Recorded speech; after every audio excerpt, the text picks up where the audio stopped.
Assalamualaikum warahmatullahi wabarakatuh. Good day everyone. My name is Farhan Hadianti and I am hailing from KM 47 International class from Ilmu Komunikasi or Communication Science students here, and I'll be here to analyze and give my thoughts to Farhan's story and his dilemma based on Islamic and religion teachings. So as we all given to the story of Farhan is a very young man who is very successful as well, who appears to have achieved a lot of great things throughout his life. But however, despite that, Farhan also experiences inner emptiness and begins questioning the true purpose of his life. This spiritual journey leads him to reconnect with Allah subhanahu wa ta'ala and also the religion of Islam itself. So the spiritual crisis that happens to Farhan, and a lot of times we experience a lot of this spiritual crisis in our lives, helps us strengthen his faith through his worship and seek guidance from Allah subhanahu wa ta'ala in both personal and professional decisions.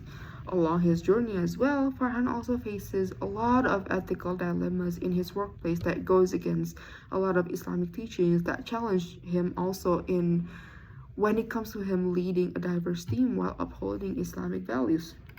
So let's get into the analysis a little bit. So I noticed a lot of things going on in Farhan's life, obviously, but the first part is the one that catches my eyes the most, is how he has identity crisis and how he's desperately trying to search for the life's purposes itself.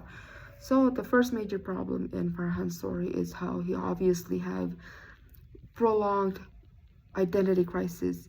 Although he is materially successful, like I said before, he achieved a lot of astounding things, he feels empty inside, which led him to begin questioning his life purposes.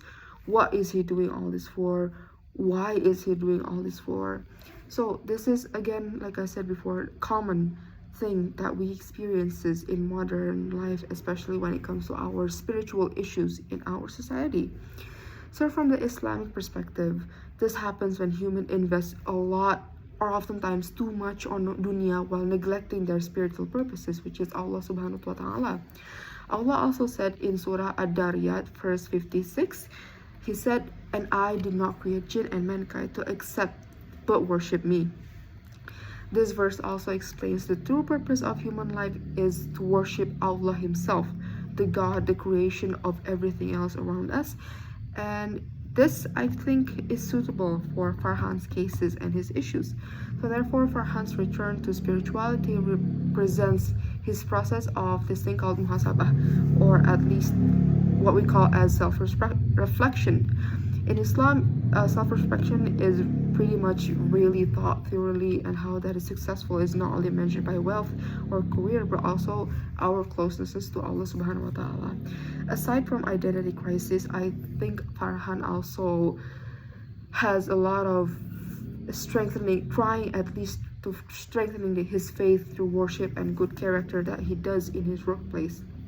So we all know how Farhan in his story is consistent to do his worship. He prays 5 times a day, as while helping others. He is not a horrible man. He's not a horrible person in his workplace. So thus in Islam, faith or iman must be proven to action, which is him doing his prayers.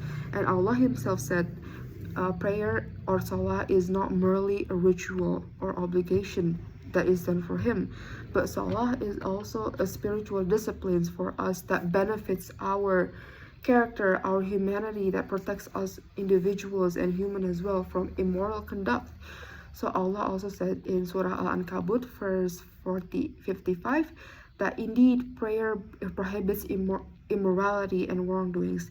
This also shows that Allah builds both spirituality and moral character through salah that is specifically built for our needs.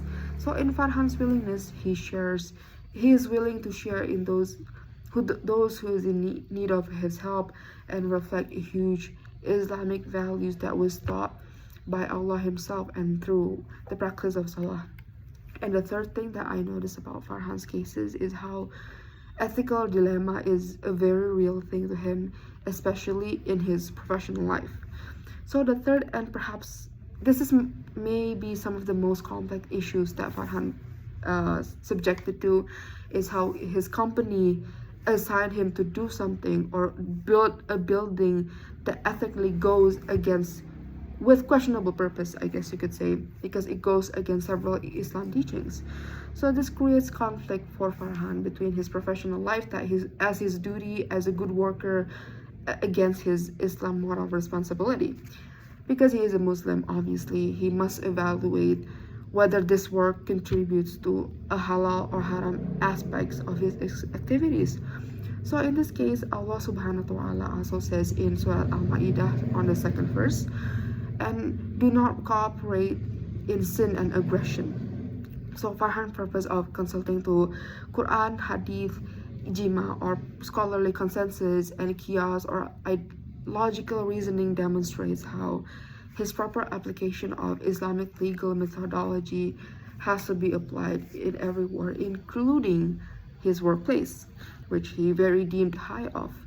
So this approach, or what was said in Surah Al-Ma'idah, also important for Farhan specifically, and for all of us who experience all of this, because Islam encourages all Muslims to seek lawful guidance before we made decisions that has to do with a lot of moral decisions.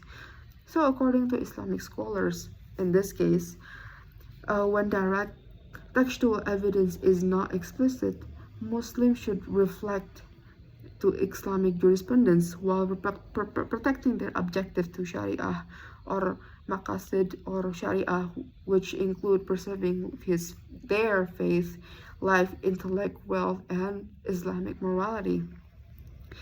And last but not least, I guess one more thing about Farhan that I noticed in his story was how his interfaith conflicts and religious tolerance, because it was said in the context how Farhan has a lot of people he's working with, his friends, co-workers, people from his working place have different faith.